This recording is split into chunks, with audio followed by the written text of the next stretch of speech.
27. Aleluya, una porción bíblica muy conocida. Despertando el carcelero y viendo abiertas las puertas de la cárcel, sacó la espada y se iba a matar, pensando que los presos habían huido. Mas Pablo clamó a gran voz diciendo: no te hagas ningún mal, pues todos estamos aquí. Él entonces, pidiendo luz, se precipitó adentro y temblando se postró a los pies de Pablo y de Silas. Y sacándolos les dijo: señores, ¿qué debo hacer para ser salvo? Ellos dijeron: cree en el Señor Jesucristo y serás salvo tú y tu casa. Y le hablaron la palabra del Señor a él y a todos los que estaban en su casa. Y él, tomándolos en aquella misma hora de la noche, les lavó las heridas y enseguida se bautizó él con todos los suyos, y llevándolos a su casa, les puso la mesa y se regocijó con toda su casa de haber creído a Dios. Cuando fue de día, los magistrados enviaron alguaciles a decir: suelta a aquellos hombres. Y el carcelero hizo saber estas palabras a Pablo: los magistrados han mandado a decir que se os suelte, así que ahora salid y marchaos en paz. Amén. Pueden acomodarse. Quise leer todos estos versículos para que tengan una idea clara de qué fue lo que ocurrió. Yo quiero hablar con el tema después de creer. Después de creer. La Biblia, la vida es una acción constante porque la vida es dinámica. Hemos oído decir que siempre hay un después. Después que te levantes te vas a trabajar. Después que venga a tu casa te acuestas. Cuando se acabe el culto, después nos vamos a nuestra casa. Cuando estamos chiquitos, después que crezcamos, vamos a estudiar, vamos a casarnos. Cuando nos casamos, después vamos a tener hijos. Y después nos vamos a poner viejos. Y después nos vamos a morir. Nos graduamos y después vamos a trabajar. Y así todo es un después, un después, un después. Entonces, eso es la vida. Y el que se detiene es porque se muere. Porque siempre hay un después. Nadie está estático permanentemente en el mismo lugar. Y aunque estuviese en el mismo lugar, se van operando cambios en su vida, en sus relaciones, en su salud, en todo. Porque la vida es un después.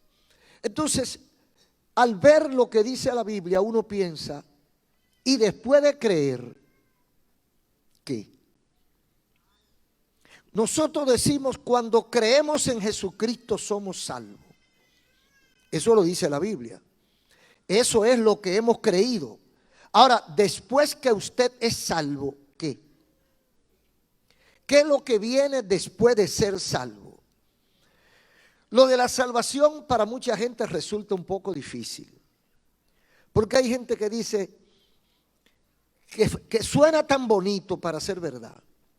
Usted sabe lo que es para un amigo aceptar la salvación de Cristo. Dice, ustedes lo ponen demasiado fácil para ser cierto. Y hasta cierto punto los amigos tienen razón, porque se pone fácil. Y Cristo dijo, mi yugo es fácil y mi carga es ligera. Entonces no somos nosotros los que lo ponemos fácil. Dice, el que cree en el Hijo tiene vida eterna. No somos nosotros los que lo hemos puesto fácil. ¿Sabe quién fue que lo puso fácil? El dueño, el que lo provee. El dueño de la cosa dijo, te lo voy a regalar. Entonces, si usted no es el dueño, usted lo único que tiene que hacer es coger lo que le dan, menos golpe. Entonces, los amigos no deben dejarse confundir cuando alguien se lo quiere complicar. Debemos aceptar lo que dice el manual.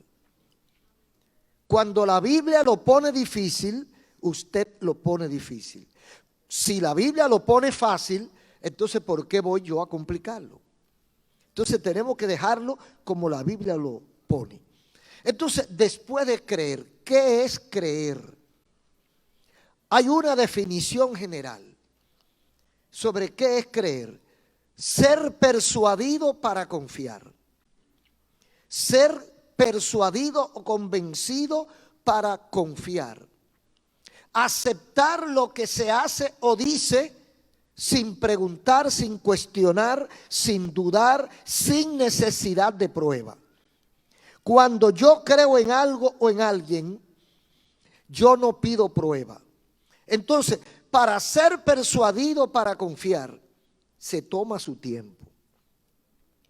Yo no puedo creer en cualquier cosa. Yo no puedo creer en cualquier persona. Hay demasiado engaño. Hay demasiado cosas raras que se venden como buenas. Entonces, cuando yo soy persuadido para creer, eso depende de muchas cosas. Porque ¿quién me convence? ¿Cómo me convence? ¿Cuándo me convence? ¿Y por qué me convence? Y después que yo estoy convencido, ya yo soy pudiéramos decir una marioneta, un títere. Porque ya yo voy a creer en esa persona. Pero esa persona tiene que convencerme con argumentos sólidos, incuestionables y convincentes. Entonces, cuando yo soy convencido, ya yo soy atraído. Pero hay gente que se deja convencer de cualquiera y de cualquier cosa. Pero eso es lo que vamos a tratar. Entonces, ¿por qué debemos creer?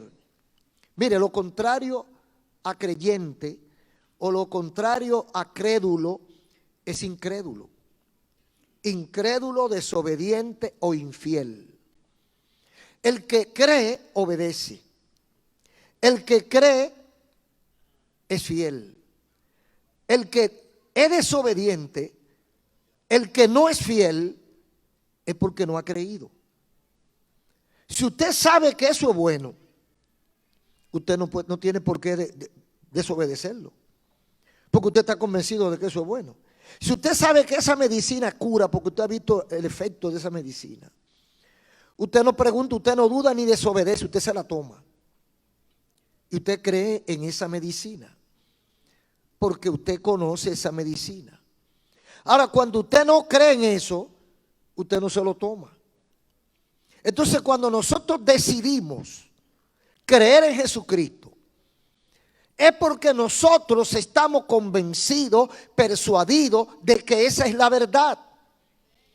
Ahora, nosotros necesitamos tiempo, prueba y muchas cosas más para nosotros convencernos de que esa es la verdad. Por eso hay mucha gente en las iglesias que da traspié y que patina, porque realmente está en la iglesia, pero no está convencido de que está siguiendo la verdad de Jesucristo. Porque el que está convencido, persuadido cabalmente, no hay manera de hacerlo echar para atrás. ¿Oyó bien? No hay manera de hacerlo retroceder.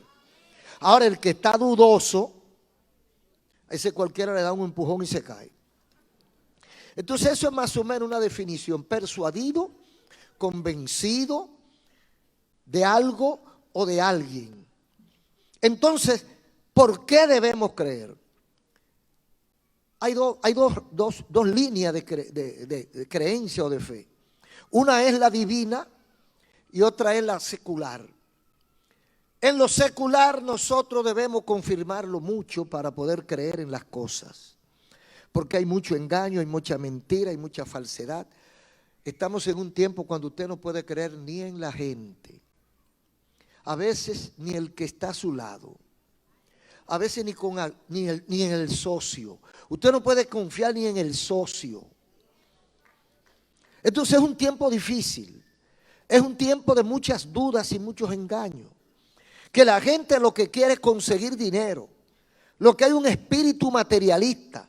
Que la gente vende hasta su propia alma para conseguir bienes materiales. Y si la gente es capaz de vender su alma al diablo para conseguir bienestar económico, imagínese si lo va a vender a usted, que es su amigo. Lo cambia hasta por botones, como hacían con los cangrejitos. Entonces hay que cuidarse, no podemos estar creyendo en va a llover. Pablo dice en Filipenses 1:10 que debemos creer en lo mejor, en lo que sea mejor. Ahora, cuando yo sé y cuando yo descubro lo mejor, cuando me tomo mi tiempo y lo analizo. Usted no puede creer en cualquier bobería. Usted tiene que detenerse, pensar, analizar, evaluar, calibrar, escanear. Y luego que usted todo le da positivo, dice, se puede creer. Y después que usted cree, entonces usted lo prueba. Y si funciona, entonces usted lo recomienda. Ahora, en cuanto a lo divino, en cuanto a lo espiritual, en cuanto a lo celestial, debemos creer. Pero también debemos saber que es de Dios. No podemos creer en algo que alguien dijo, eso es de Dios. Nosotros tenemos aquí que comparar cuando las cosas son de Dios. Hay mucha gente creyendo que la Biblia dice sin haber visto la Biblia cuando lo dice, donde lo dice. No importa que venga en el nombre de Dios. No importa que venga y me diga, yo acabo de hablar con Los Ángeles. Digo, ¿tú vives en California? Yo vengo de hablar con Los Ángeles y me acaban de decir tal y tal y tal cosa. ¿Qué te dijeron Los Ángeles? Entonces, cuando usted oye lo que le dijo el ángel, usted dice, ¿y se va a poner Dios a eso? Dice, mira, todo lo que yo necesito para conducir mi vida, lo dejó el Señor escrito aquí. Y a menos que Dios no tenga algo expreso conmigo, no me va a mandar ángeles. Y si va a mandar un ángel a decírtelo a ti, para que tú me lo digas a mí, Él sabe dónde yo vivo, cómo me llamo. Y yo respeto a aquel que tiene encuentro con los ángeles. Yo eso lo respeto y lo admiro. Pero si Dios sabe y Dios me conoce. Dios nunca me manda a decir nada con nadie si no me lo dice a mí primero. Porque Él sabe que yo no lo acepto. Porque yo no tengo ningún problema para que Él hable conmigo. Y Él sabe dónde yo estoy. Entonces, cuando yo confirmo que es de Dios, entonces yo con los ojos cerrados, yo creo. Entonces cuando yo creo, cuando yo acepto, cuando yo vivo conforme a eso, a mí me conviene creer. O sea, porque la respuesta a esta pregunta, ¿por qué debemos creer? Es porque nos conviene. A nosotros es que nos conviene creer. Por ejemplo, en segundo libro de Crónicas 20:20. Porque creer es una garantía. En cuanto a lo espiritual, en cuanto a lo divino, es una garantía de victoria. Si usted está en Cristo, si usted está en la iglesia, si usted está sirviéndole a Dios y usted cree al estilo bíblico, ¿a usted le conviene? Mire lo que le dijo el rey Josafat a su pueblo cuando iban a la guerra, al campo de batalla. Le dice el rey a su ejército: oídme, Judá y moradores de Jerusalén, creed en Jehová vuestro Dios y estaréis seguros. Creed a sus profetas y seréis prosperados.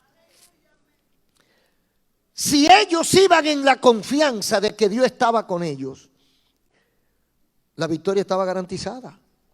Ellos no tenían por qué salir corriendo, no tenían por qué estar tembloroso, temeroso. Dice el rey: creed en Jehová vuestro Dios y estaréis seguros. Él sabía por qué lo decía. No era uno que estaba inventando. Entonces le agrega por si acaso: creed en los profetas o a sus profetas. ¿A los profetas de quién? A los de ellos, no a los de Dios. Le doy para atrás. Creed en Jehová vuestro Dios y estaréis seguros. Creed a sus profetas, a lo de Él, a los profetas de Jehová. Crean en los profetas de Jehová y serán prosperados.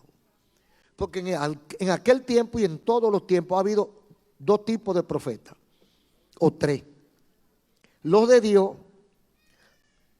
los falsos y los de ellos, lo de ellos mismos, porque hay unos profetas que son ni falsos ni verdaderos, sino ellos mismos, que ellos se autotitulan profetas y dicen que son profetas. Entonces a eso no le haga caso, pero a los de Jehová, crean en lo que le dicen esos profetas y serán prosperados. ¿Qué significa esto? Que iban a venir con la victoria. Si ustedes creen en Jehová vuestro Dios, estarán seguros. O sea, no hay manera de que alguien le haga daño si ustedes están en él. Pero para eso hay que conocerlo. Josafat conocía al Dios de Israel. Por eso le está dando la recomendación.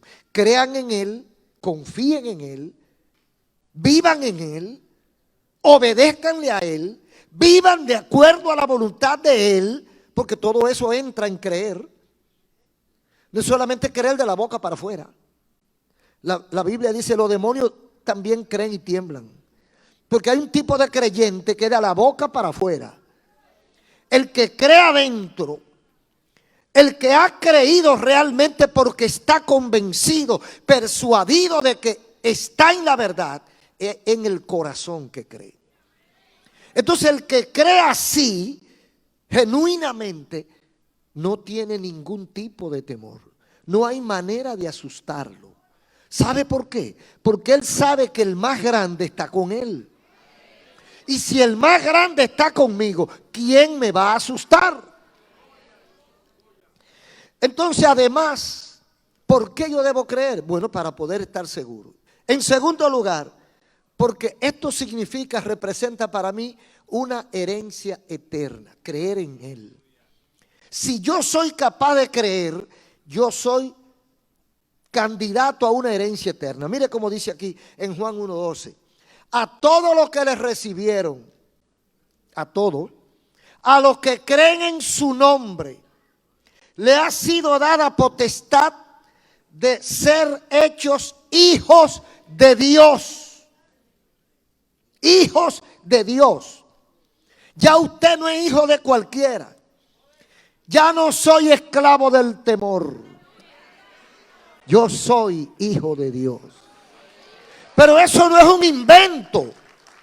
Eso no fue un pastor que se soñó y lo dijo. No. Es Cristo que lo dice. Cristo es que lo dice. Juan 1:12. A todos los que lo recibieron. Si usted ha recibido a Cristo.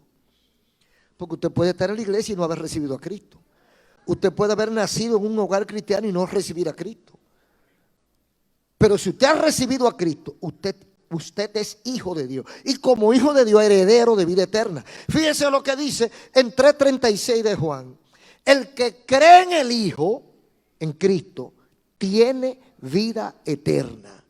Ahora el que es incrédulo al Hijo, no verá la vida, sino que la ira de Dios está sobre él. Entonces yo gano con creer, pero con creer en el Dios de Israel, en el Dios y Padre de nuestro Señor Jesucristo. Ahora, ver y luego creer. Hay ejemplos en la Biblia. Por ejemplo, el caso de Natanael. Natanael, esto es un incidente precioso que tuvo Jesucristo. Porque Jesucristo reveló su origen y un secreto. Y esto persuadió a este hombre. Andrés y Felipe, que eran discípulos de Jesús, están tratando de convencer a Natanael y le dicen: hemos hallado al Mesías, aquel del cual hablaron Moisés y los profetas. Ven y ve. Y Natanael no quiere ir. Pero a regañadientes, Natanael empujó a empujones. Es más, está bien, voy a ir a conocer al que ustedes dicen que es un iluminado. Y cuando va llegando, Cristo lo saluda de lejos y lo mira y le dice: he aquí un verdadero israelita. Y el tipo se pone chivo. ¿Y de dónde me conoce? Tú no me habías visto nunca. ¿Y cómo me supiste de mí, maestro? Y dice Cristo: debajo de la higuera te vi. ¿Cómo?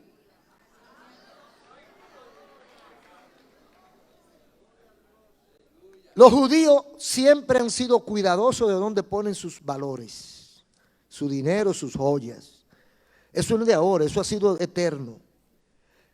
En ese tiempo no había banco y lo escondían debajo de raíces de árboles, que solamente la sabía el que lo guardaba. Y él se metió debajo de un árbol y metió algo de valor. Y se fue, se lavó la mano y se fue de ahí. Y cuando Cristo le dice, cuando estaba debajo de la higuera, yo te vi. Entonces tú viste lo que yo guardé ahí. Entonces cuidado contigo, varón. Tú sabes demasiado. Pero ¿qué hizo esto? ¿Cuál fue el efecto de esto en Natanael? Que a partir de ahí creyó. A partir de ahí, el pobre Natanael se rinde a los pies de Jesús y cree lo que Cristo es el Hijo de Dios. Entonces le dice a Felipe y Andrés, ustedes tienen razón. Este no es de lo que andan por ahí. Este viene de arriba. Porque nadie puede hacer las cosas que él hace si Dios no está con él. Entonces esa fue la experiencia de Natanael que lo convence. Hay mucha gente así.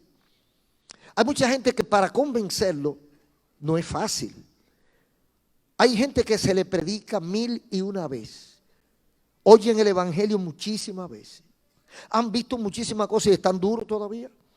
Hasta que llega una señal, de esa señal que no pueden escapar. Y entonces creen. Entonces, hay otro caso. Por ejemplo, un caso que los religiosos demandaban señal. En aquel tiempo, para creer que alguien era profeta, porque es muy fácil decir yo soy profeta. En aquel tiempo aparecían encantadores que lo que eran más bien magos y se vendían como profetas, que venían de Dios, que eran genuinos. Entonces los escribas y fariseos, los religiosos, tenían un sistema para ellos determinar quién es profeta y quién no. Entonces van a donde Jesús, en el capítulo 12 de Mateo 38. Dice, entonces respondieron algunos escribas y fariseos diciendo, Maestro, deseamos ver de ti señal. Él les respondió, la generación mala y adúltera demanda señal, pero señal no les será dada sino la señal del profeta Jonás. Cuando ellos quieren señal de Jesús, es que como Jesús no tiene una credencial, como Jesús no tiene un certificado, no tiene un título para demostrar que Él es un rabino o que Él es un profeta, tienen que ver algo. Enséñanos algo para creer en ti. No son el pueblo que está pidiendo esto, son los religiosos, los que saben de eso. Y la respuesta de Jesús fue fuerte, muy fuerte. Dice, habló en tercera persona, no se lo dice a ellos, se lo dice a todos, pero también a ellos. La generación mala y adúltera demanda señal. ¿Quiénes eran los que estaban demandando señal? Eran ellos. Entonces la generación mala y adúltera eran ellos. Pero Cristo lo tiene en tercera persona. La generación mala, ellos, nosotros y ellos, piden señal. Pero en eso, los representantes de ellos son estos que están aquí, son ustedes, los que me están haciendo la pregunta. Ahora les advierto que esa generación adúltera y mala demanda señal, pero no tendrá más señal que la señal de Jonás profeta. ¿Cuál es la señal de Jonás profeta? Que tuvo 3 días en el vientre de la ballena y salió. Y que el Hijo de Dios iba a estar 3 días en el vientre de la tierra y iba a salir. Ahora ellos no habían visto esa señal. Cuando ellos vieran esa señal, porque ellos iban a estar sin creer en Jesús hasta que vieran eso. Y cuando vieran eso, no les quedaba escapatoria, porque no es cualquiera que lo matan, muere, lo entierran y se levanta. Y quienes lo mataron no fueron sus amigos, porque los amigos lo podían dejar con vida. Quienes lo mataron fueron sus enemigos para dejarlo bien muerto. Lo mataron matado y lo enterraron y le pusieron una piedra en la boca a la tumba. Y el hombre se levantó, no solo resucitó, sino que espantó la piedra y salió. Entonces esa señal es la señal de Jonás.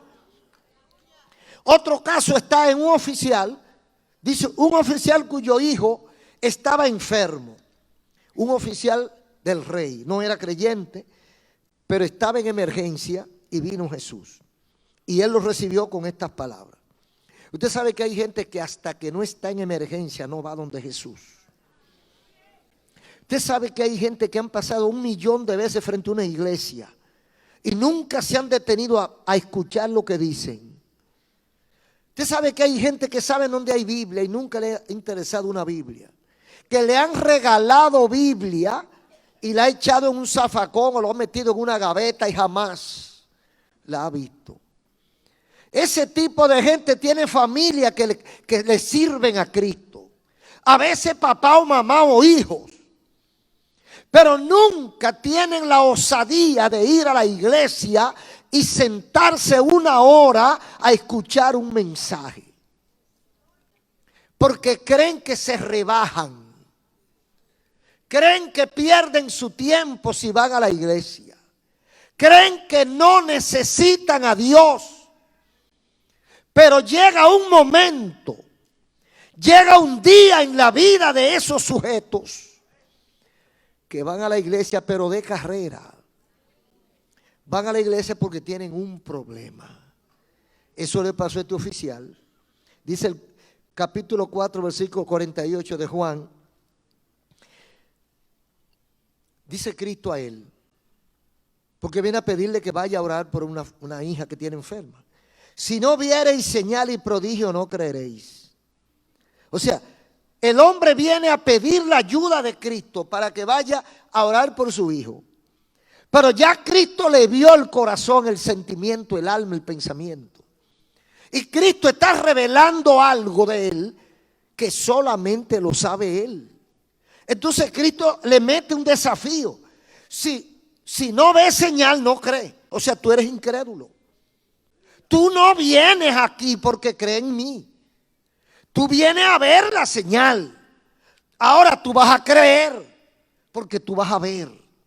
Entonces, dice Cristo, si no viereis señales y prodigios, no creeréis. Y le dice, ve que tu hijo vive.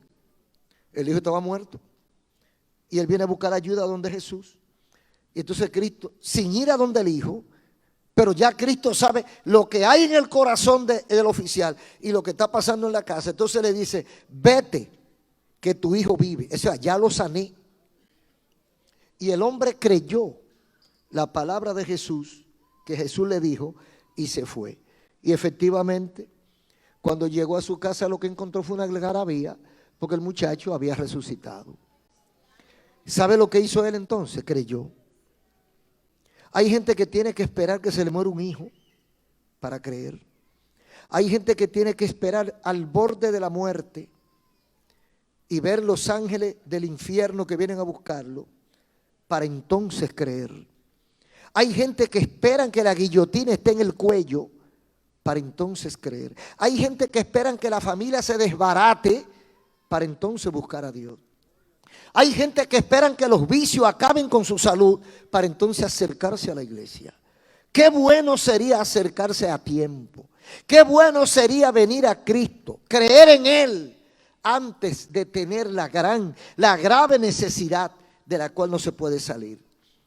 Ahora, le pasó el problema. Llegó la emergencia. Usted nunca había creído, pero usted creyó. ¿Qué pasa después que usted cree? Después de creer, ¿qué vamos a hacer? Debe haber alguna reacción, alguna acción que tomemos. Dice la Biblia en Santiago que la fe sin obra es muerta. Entonces, si yo creo, me voy a quedar igual. O sea, yo soy un sujeto, un hombre cualquiera de la calle o del mundo, que vive caminando calle enderezando esquina. Que trabajo allí, que vivo allí, que como allí, que voy al banco allí. Pero ¿qué pasa? Yo me convertí. Yo entregué mi vida a Cristo y le dije, Señor, quiero que tomes el destino de mi vida en tus manos. ¿Qué? ¿Sigo siendo igual? ¿Sigo siendo el mismo hombre que fui ayer? Creer es como encender los motores y de inmediato empezar una marcha. Porque dice Santiago que la fe sin obra es muerta. Si yo creo y me quedo igual, no he creído. Porque creer es energía. Cuando usted cree en el Señor es como que lo conectan. Usted estaba desconectado y usted no podía. Mire, usted se espantaba hasta de su propia sombra. Usted le tenía miedo a todo, pero cuando usted lo conectan, ahora usted es un hombre que tiene energía y capacidad para enfrentar toda adversidad. Entonces, eso es lo que hay aquí en Hechos 16, 27. Porque a mí me llama la atención, y a cualquiera que lee la Biblia, que un hombre tan malo, que está temeroso por lo que acaba de ver en la cárcel, un terremoto, que todos los presos quedaron libres, se cayeron los cepos, se rompieron las cadenas, se abrieron las puertas. Y que este hombre a lo mejor lo que está asustado, porque después de un terremoto así, cualquiera está asustado. Él lo que está es asustado y quiere protegerse. Porque a lo mejor él calcula, dice, habían dos hombres cantando a pesar de estar herido. Haber sido azotado, no se le dio comida y en vez de llorar están cantando. Y a medianoche, mientras ellos cantan, la tierra tiembla. Y el terremoto más raro es este, porque solo tembló por aquí. Solo tembló la cárcel y se abrieron las puertas. Entonces cualquiera está asustado, no importa que sea el oficial que sea. Entonces el tipo lo que está es asustado. Entonces cuando él ve que esto está en el caos, él dice, a mí me van a matar porque fui irresponsable con estos presos. Y se va a echar sobre su espada y Pablo le grita, no te mates que estamos todos aquí. Cuando él ve que están todos ahí, se tira de rodillas ante Pablo y le dice, ¿qué debo hacer para ser salvo? Entonces ahí es donde entran las cuestiones. Era un verdugo, era un hombre que había matado gente, era un hombre que torturaba gente en la cárcel, era un hombre malo con mayúscula. Entonces cuando este verdugo le dice a Pablo, ¿qué debo hacer para ser salvo? No sabía Pablo quién era él. No sabía Pablo a qué se dedicaba este hombre. No sabía Pablo que ese hombre tiene un corazón de piedra. No sabía Pablo que nadie quería saber de ese hombre porque era el verdugo de la cárcel. Pablo debió decirle, tiene que ayunar 40 días. Tiene que dar demostración durante 4 años. Tiene que ir a Jerusalén a pie 20 veces. No. Pablo cuando lo ve tirado al piso llorando, le dice, cree en Jesucristo y serás salvo. Qué fácil. Qué fácil se la pone el Señor. Usted sabe un hombre tan verdugo como este. Y ahora dice, yo creo. Yo soy salvo. Yo me convertí. Porque eso es lo que le molesta a mucha gente. Mucha gente ve a los amigos, gente que era mala. Y entonces, él se convirtió y ya. Bueno, así es. Porque la cuestión es que el pecado que él cometió no fue contra ti, fue contra Dios. El que tiene la capacidad para condenarlo y mandarlo al infierno es Dios. Y Dios está diciendo que el que viene a Él lo recibe. Y si Él lo recibe, ¿quién soy yo para decir que no? ¿Le voy yo a cerrar la puerta a aquel a quien Dios se la abre? Después de creer, ¿qué? Entonces dice aquí en el capítulo 16 de Hechos, versículos 32, que entonces cuando él vio lo que pasó, ¿qué hace el carcelero con Pablo? Sacándolo de la cárcel le dijo, señores, ¿qué debo hacer para ser salvo? Ellos creen que Jesucristo será salvo. ¿Qué hizo él? Se lo llevó a la casa. Y se lo llevó con todos los que estaban en su casa. Y tomándole en aquella misma hora de la noche, le lavó los pies, le lavó las heridas. O sea, el mismo carcelero que lo había herido, lo lleva a su casa, le lava las heridas y lo cura. Y le brinda comida, y le presenta a su familia, y la familia lo que hizo fue que se convirtió él, y por eso dijo Pablo, serás salvo tú y tu casa, porque se convirtieron todos. Entonces, la iniciativa de este verdugo es lo que me llama la atención. Yo creo que él está sorprendido con lo que le dijo Pablo, porque él sabe que Pablo es un santo, que mientras lo herían, alababa a Dios, no maldecía. No es como algunos evangélicos modernos. Aquí no, eso no es aquí no hay ninguno. Pero hay unos evangélicos que cuando le hacen un daño echan una mala palabra o echan una maldición y hacen una serie de rabietas. Él había chequeado a Pablo y mientras lo herían, Pablo alababa a Dios y le decía, Señor, gracias por yo ser castigado por tu causa. Y es tan así que se pasaban la noche cantando. Entonces para él, Pablo es un santo. Pablo es un santo. Saulo es un santo. Silas es un santo. Esa gente es un santo. Por la conducta que él había observado. Entonces él esperaba una reprimenda. Él esperaba algo grande. Y le dice, cree en Jesucristo y serás salvo tú y tu casa. Entonces él se desborda y le hace comida, le cura las heridas y da una demostración. O sea, ¿qué hizo? ¿Qué fue lo primero que hizo él después de creer? Buscar a su familia. ¿Qué es lo primero que usted ha hecho después que creyó en Jesucristo? Hay gente que se le olvida eso. Y es un compromiso de parte de Dios que tenemos que buscar nuestra familia. La respuesta apostólica fue demasiado simple para un hombre tan malo. Si es ahora se la ponen en China. Hay unos hermanitos que son muy santos. Aquí, o no, aquí no. Pero hay unos hermanos que son muy santos. Y para usted llenar los requisitos, para usted calificar, usted tiene que hacer muchas cosas. ¿Qué tiempo tú tienes de que te convertiste? ¿Cuándo te bautizaron? ¿Cuántos días tú ayunas a la semana? Tú das diezmo, tú das ofrenda. Tú predicas en la calle. Tú ayunas. Tú amaneces en silicio. De todas maneras, vamos a dejarte 3 meses más.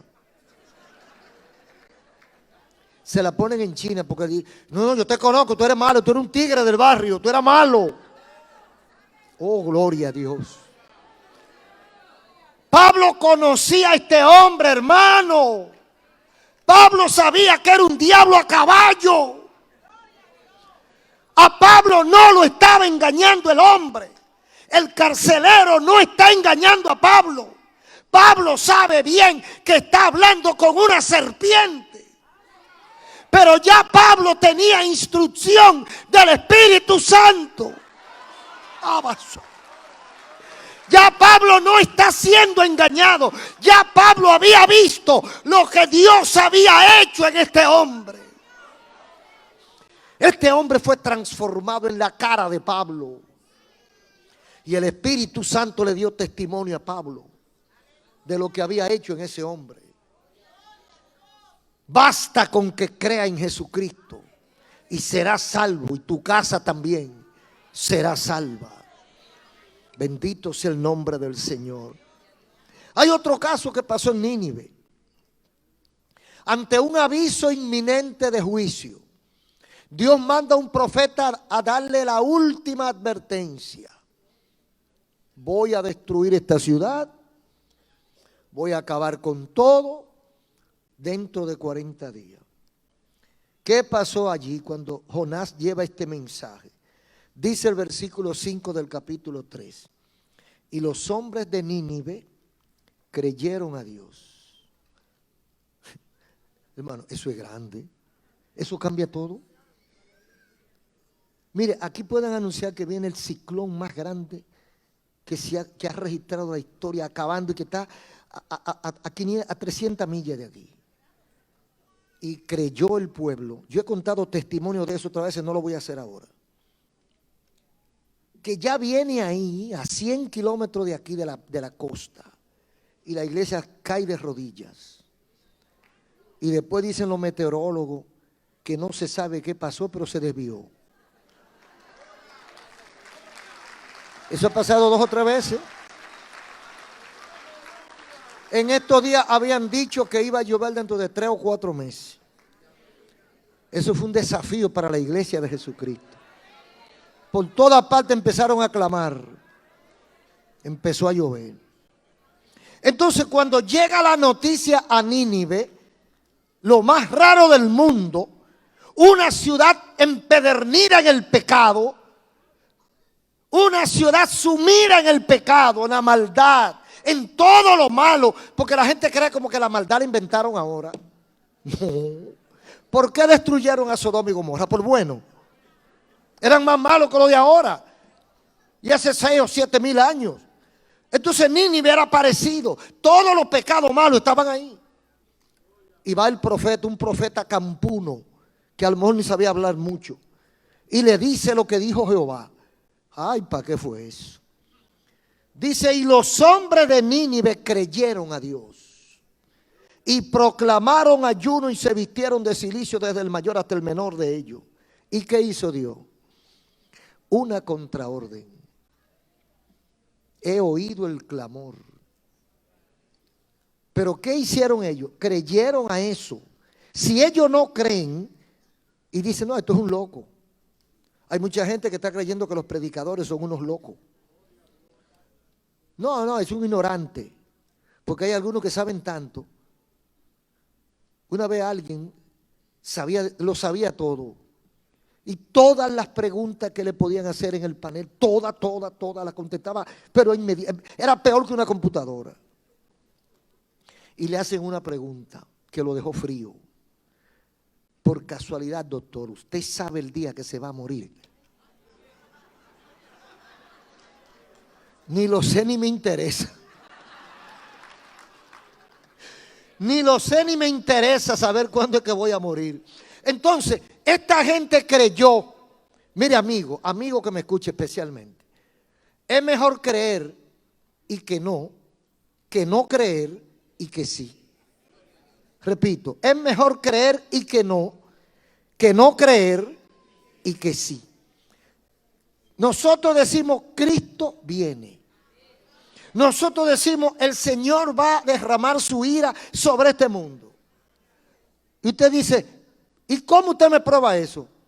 Y yo le digo, ¿cómo usted me prueba que no? Yo tengo algo que lo dice, pero tú no tienes nada que contradiga. Entonces yo prefiero creer esto, por si acaso, ok, no es verdad, pero por si acaso yo voy a creer. Porque tú no tienes ningún argumento para tumbar el mío. Entonces, mientras tanto, déjame creer.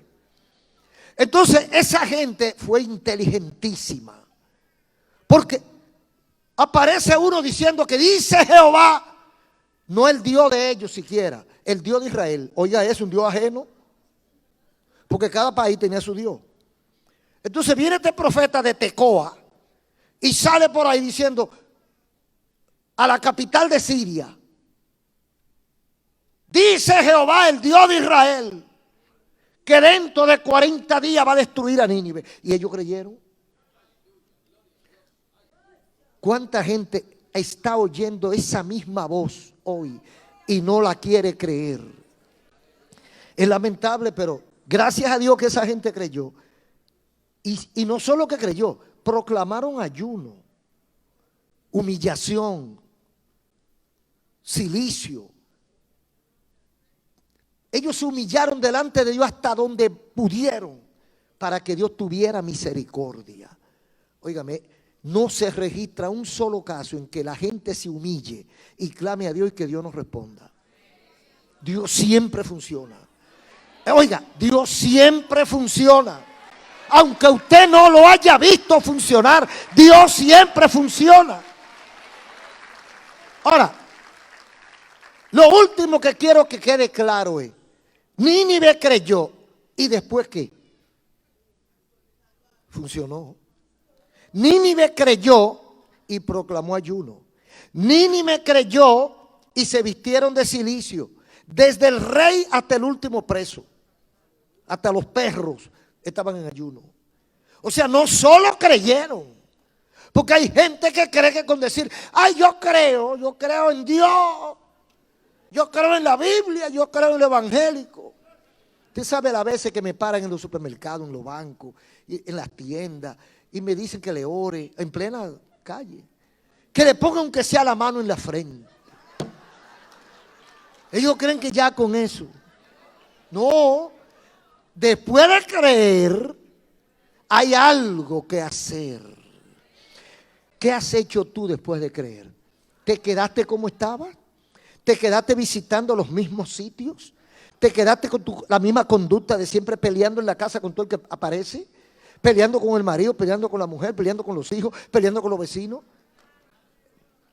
¿Te quedaste igual en tu comercio, en tu negocio, vendiendo lo mismo que vendía? 14, 11 por 16.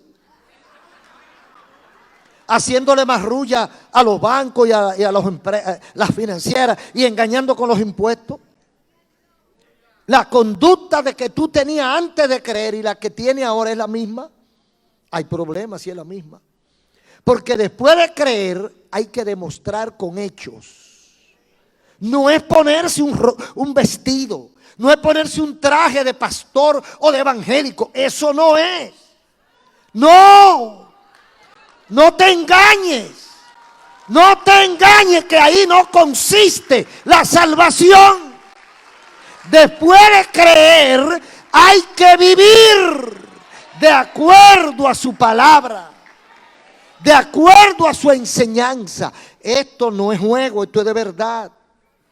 La Biblia habla de que en los Hechos 8, 9 y pico por ahí, la Biblia habla de lo que pasó en un lugar donde después que creyeron salieron a predicar. Y había un hombre llamado Simón, que era mago, hacía magia en la ciudad y había engañado a muchísima gente, haciéndose pasar por alguien grande. A este, dice el versículo 10, a este oían atentamente desde el más pequeño hasta el mayor, diciendo, este es el gran poder de Dios. Y le estaban atentos porque sus artes mágicas, un brujito, los había engañado mucho tiempo. Pero, versículo 12, capítulo 8 de los Hechos. Pero cuando creyeron, oiga, los que oían al brujo, los que creían en el brujo, los que le obedecían al brujo, pero cuando creyeron lo que predicaba Felipe, el discípulo de Cristo, que anunciaba el evangelio del reino de Dios y el nombre de Jesucristo, ¿qué hicieron? Se apartaron del mago y se fueron a donde Felipe, le dijeron que quería que lo bautizara porque ellos creyeron en Jesús. O sea, creer no es decir yo creo, yo sé que hay un Dios. No, creer es cambiar. Creer es renunciar al mundo, al pecado, a la vida pasada y enclaustrarse en la voluntad de Dios y no obedecer otra cosa que no sea lo que dice la Biblia por el bien de nosotros. Porque nosotros somos los que ganamos. Cuando estamos bien con Dios, todo nos sale diferente. Tenemos a quién acudir. Entonces, nuestras conclusiones son claras. ¿Qué hemos hecho después que creímos? Si es que hemos creído. ¿Ha habido cambio en nuestra vida? ¿O seguimos siendo el mismo Don Juan? ¿Qué espera Dios que hagamos después de conocerlo y hacer un pacto con Él? Número 1, ¿qué hemos hecho o cuál ha sido el cambio en mi vida después de creer? Número 2, ¿qué espera Dios de mí? ¿Qué espera Dios de nosotros? ¿Que sigamos en el mundo, en la calle, hablando mentira? ¿O que busquemos la manera de conocerlo mejor cada día y alimentar nuestra alma? Y en tercer lugar, ¿qué es lo que nos conviene? ¿Hacer una fachada para que la gente crea? ¿Para que los vecinos crean que yo me convertí? ¿O abrirle el corazón y humillarme ante Dios? ¿Qué es lo que me conviene a mí? ¿Andar con una Biblia grande y una corbata para que la gente diga que soy pastor? ¿O entregarle mi corazón y mi vida, mi voluntad a Cristo y seguir sus pisadas? Yo creo que lo único que garantiza vida eterna es vivir de acuerdo a la voluntad de Dios. El Señor lo dijo claro. El que no fuese capaz de tomar mi cruz y seguirme. Yo no sé cuántos millones de veces yo he dicho eso, pero hay que seguir diciéndolo. El que no toma su cruz y se la pone y sigue a Cristo, no es digno de Él. Porque todo el mundo quiere estar con Jesús, pero no son dignos los que no toman la cruz y se la ponen. Y no es que, pastor, póngame la cruz. No, no, no. Eres tú mismo que tienes que ponértela. Porque la cruz es personal, es propia. Es de tu propio peculio. Nadie te puede ayudar, es tuya. Entonces tú tienes que ejercitarse. Cada quien tiene su propia cruz. Y cada quien cree que la de él es la que más pesa. Ay, si usted supiera la mía. Cada quien tiene su propia cruz. Entonces, el Señor es el único que nos puede ayudar. Entonces, después de creer, ¿qué ha pasado en tu vida? ¿Qué ha pasado en tu hogar? ¿Qué ha pasado en tu oficina? ¿Qué ha pasado en tu trabajo? ¿Ha habido cambios? ¿Han sido positivos los cambios? ¿La gente ha visto el cambio? Entonces, gloria a Dios. Un aplauso a Cristo.